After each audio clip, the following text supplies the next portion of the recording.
and thank you so much for your willingness to help us take care of the Fort River School Gardens this summer. We are so grateful for your support. This short video will help orient you to the space and work as a support tool for you so that you can take care of the school gardens this summer. Thank you again. Here we have the Fort River School Garden shed, and inside you will find all of the tools that you need to take care of the gardens this summer. First off, we have the garden hoses, which live down here on the bottom shelf. This dark green one on the left is a no kink hose, which we prefer, but you will probably need both lengths of hose in order to stretch from the spigot all the way to the school garden.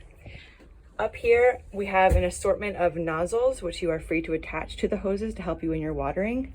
We have gloves for your use, as well as scissors and tomato twine if you find yourself needing them. We also have a variety of tools for your use. We have spades and hand rakes.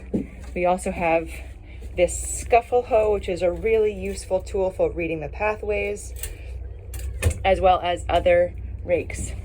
We have watering cans too, in the event that you would like to use these for your watering. And there is a trash bag in the corner, which we will be emptying out periodically over the course of the summer. If you find any litter in the garden, please just place it in the trash bag and we'll take care of it later. There is also a medical kit available on the wall. Hopefully no one will need it. And right above the shed door lives the hose key, and this is how you turn the water on and off to the school garden.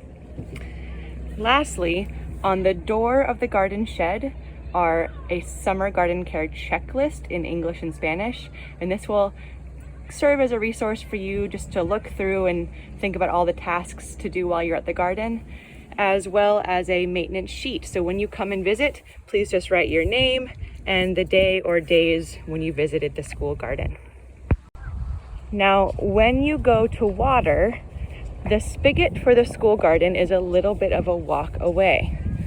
Usually we like to run the hose around the playground that way, but you'll need to wind your way in between the play structures, and the hose attachment is against the wall of the building.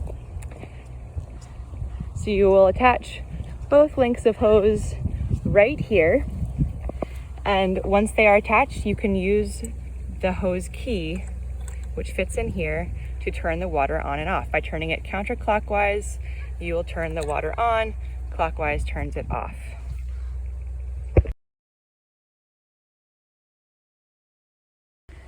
We have a wide variety of crops that have been planted in the school garden this year by our Fort River students, starting with this beautiful bed of marigolds and zinnia flowers. We have a bed of Thai basil in this bed, some of which is just starting to come up, but other seeds are still germinating. And once these plants are full grown, please feel free to harvest sparingly over the summer. This crop will likely not last until the fall, so you are welcome to pick Thai basil leaves and take them home with you once these plants have matured. We also have a bed of sugar snap peas here. These also will not last until the fall. So when you are here, if you see any sugar snap peas, you are welcome to take a few nibbles. There aren't going to be very many, but please feel free to snack on them while you're visiting. Here we have an abundance of sage and also oregano. This is something that you can harvest as freely as you would like. So please help yourself to this sage. It can be used fresh or dried in teas and in cooking. And we have oregano, Italian oregano here. So again, please feel free to take some of this home with you. Now along this pathway, we have many different crops that are growing.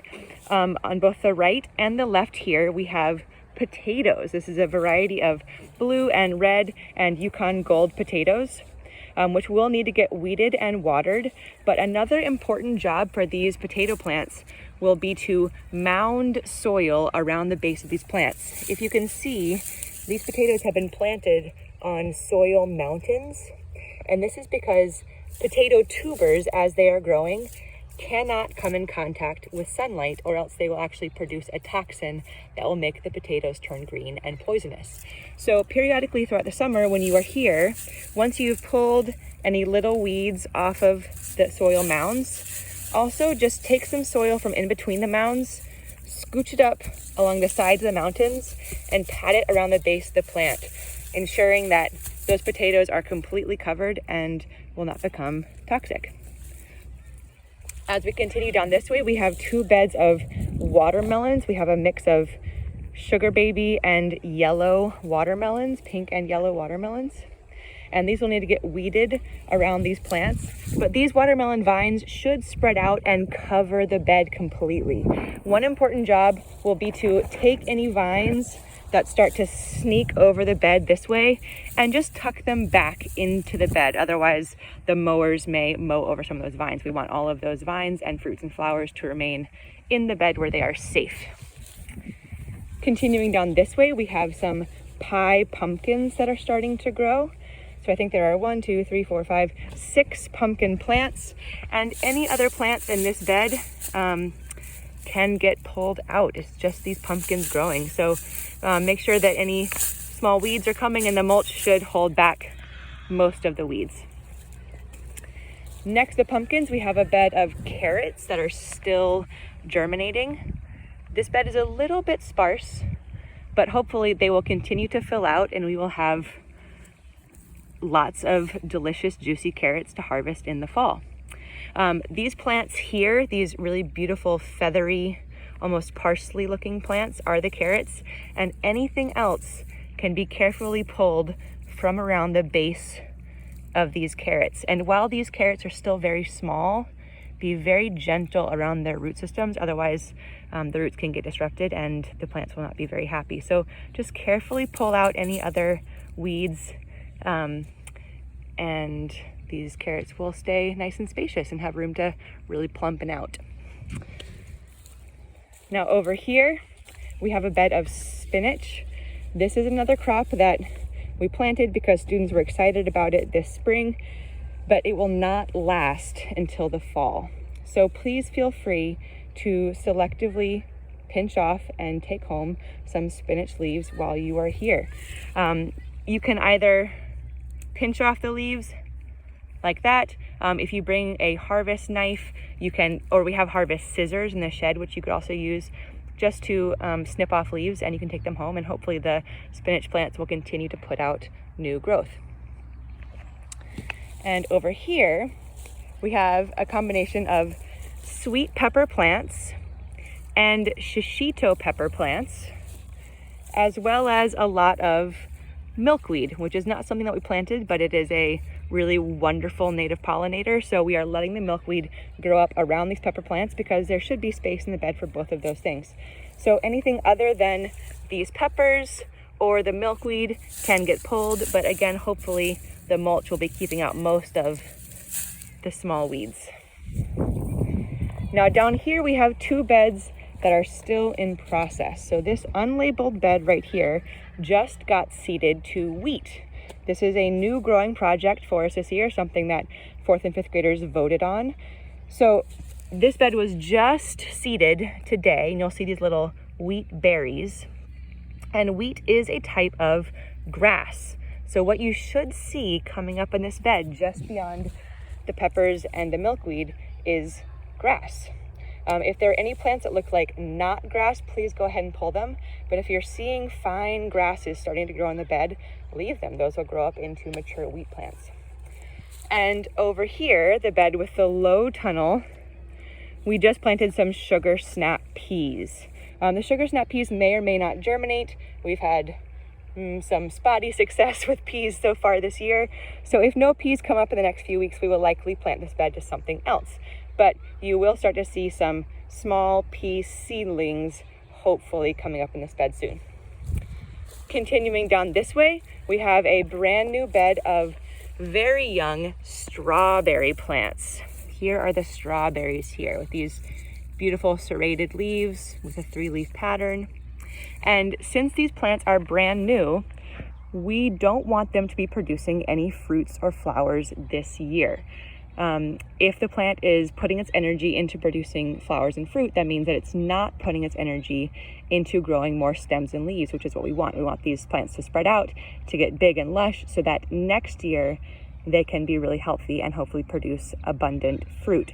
So if you are here and you're weeding this bed and you see any small flowers start to bud, go ahead and just pinch them off, and that will redirect the plant's energy back into stem and leaf production.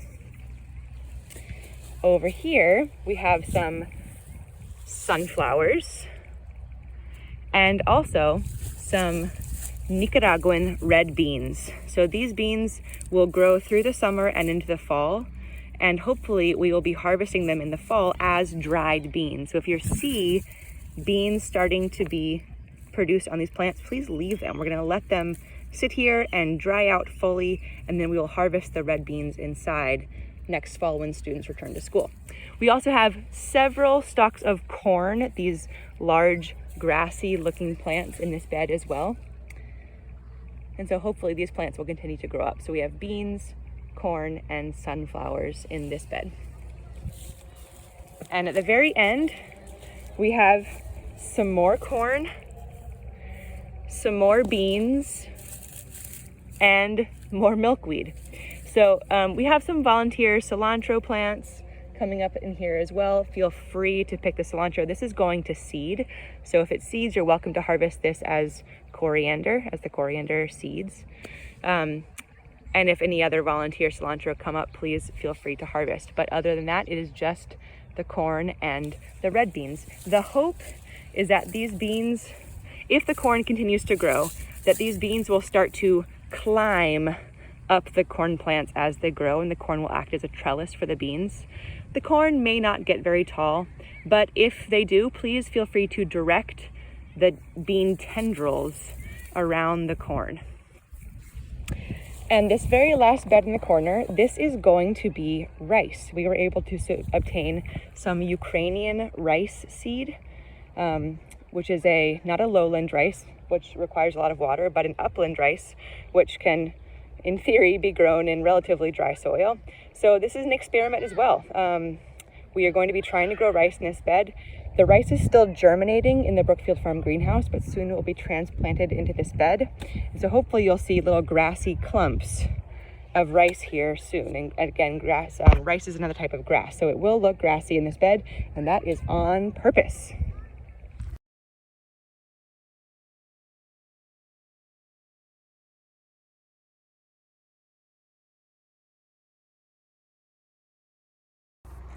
Thank you so much again for your help. We could not be doing this work without you. Please feel free to reach out with any questions, and happy gardening.